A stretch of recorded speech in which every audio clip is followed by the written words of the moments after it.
It's sad when you're on an HBO Young Comedian special in another century. I know it's not that exciting to see me. My level of fame is kind of low. This is my level of fame. If I'm walking down the street and someone says, "Are you Judd Apatow?" If I say no, they go, "All right." I'm here with my daughter. My daughter's 18 years old and is about to go to college, which is very weird. 18 is a weird age. A lot of people will smoke pot with their kids around that age. Does anyone smoke pot with their parents? That's Canada, everybody, right? See, I could never do that. You know, I think that would be weird. Was it weird? No, it wasn't. See, this is what happens. Your kid turns 18 and suddenly as a parent, you're just like, now we can be friends. I can tell you who I really am. The truth is, I love cocaine. And those neighbors who come over all the time, your mom and I fuck those people. We're swingers, that's what we do. I could never smoke pot with my kids because I would lose credibility and I couldn't punish them anymore because I know where my head would go if I was high with them. I would just be like, I made you.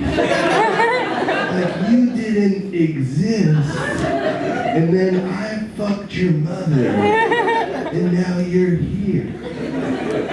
You used to live in my balls. Like a Disney princess in a castle. And now you're my daughter's 13. 13's a rough age because the kids are just vicious. They're just mean.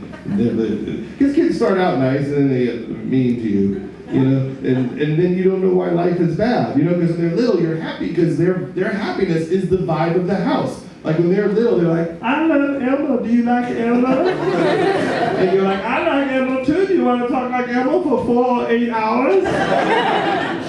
And then they turn 15 and they're like, my friend gave someone a hand job. So why would your friend give someone a hand job? You're very young to get a hand in at 15. My daughter's going to college, which I didn't encourage at all, because she was studying so much and it made her crazy, and then she was like pulling her hair out and crying all the time, and it was stressing me out, and I didn't go to college, so I didn't really see the point of it, you know, so she'd be like, I didn't do good in Spanish, and I'm like, who gives a shit? I didn't go to college, I produced Bridesmaids, who gives a fuck? I didn't go to college, Entertainment Weekly said I was the smartest man in Hollywood in 2007. I met George Clooney 3 times, and the 3rd time he knew my name. He called me Jeff Apatow. My 13-year-old is very tricky because the 13-year-olds, they all want to be like Kim Kardashian, and it's weird. You know, they do like their little selfie Instagrams all day long, and they're kind of good at it, like they make them look good. But every once in a while, my 13-year-old will put one up that I think is kind of inappropriate, and I gotta ask her to take it down. You know, like she'll put up a picture of herself like at the beach in a bikini, and I'm like, you gotta take that down. And she doesn't understand why. She's like, why? I'm like, because you're showing skin. Why? Boys show their six packs. I'm like, I don't know. I think it's weird. It's weird. You should take it down. You're slut shaming me. I don't think that's the right phrase for that. Yes, you're slut shaming me. I didn't call you a slut. This is sexual harassment. This is a microaggression. These are the wrong words.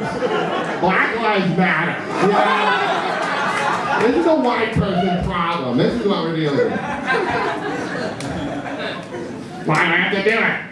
Because the creeps are going to look at it. So what are they going to do? They're going to like it too much. Then what happens? Then they murder you. I don't know. I don't let them murder me. It's weird I even have kids because I'm so bad at sex. I'm just terrible at it. I've always been bad at it, and I don't get better. It's weird. I have no learning curve at all. I'm always walking a fine line between impotence and premature ejaculation, and I can go either way at any kind of time. You know, that's the fun part. You don't know. You don't know.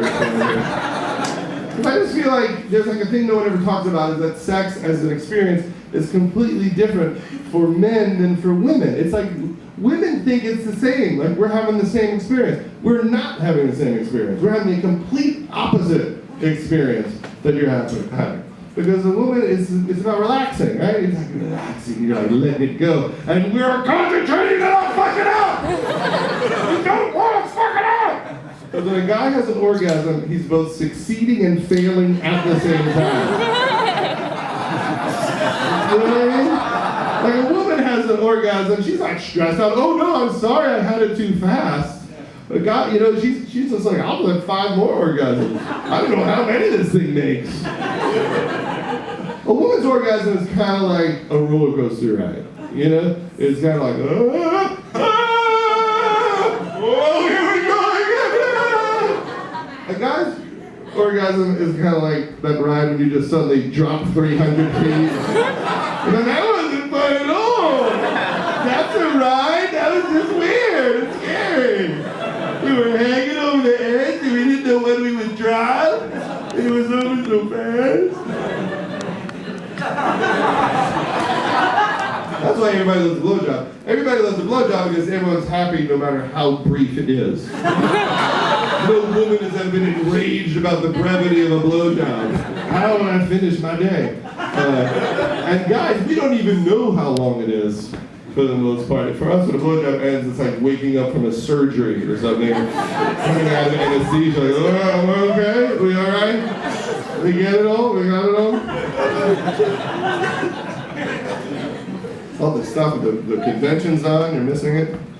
I think the world started falling apart. I think the moment it fell apart was the Cosby thing. I think that's when everything just started crumbling on Earth, right? Because he was like so perfect and turned out to be so evil. And it took like 40 people to accuse him before we even began to think it was possible, right? 40 people. That's how funny he was. He was 40 people funny. How many would it take us for Seinfeld? Like 1,000 people? Like me, it would be like 1 tweet, I would be in jail. And then Cosby keeps doing stand-up, which is the most bizarre thing. You think he talks about it in his act? You think he's like, you ever get in trouble with a wife? You ever been in the doghouse because of something that you did? I was in the doghouse because of something in the paper. I didn't want my wife to see the paper, so every day I would go to the end of the driveway and I would hide the paper. But I forgot that the paper was on the internet. And my wife said, Bill, what's this in the paper about the women and the raping and the drugging? And I said, Camille, do you like our life? I got a cappuccino and Judd. Thank you guys very much.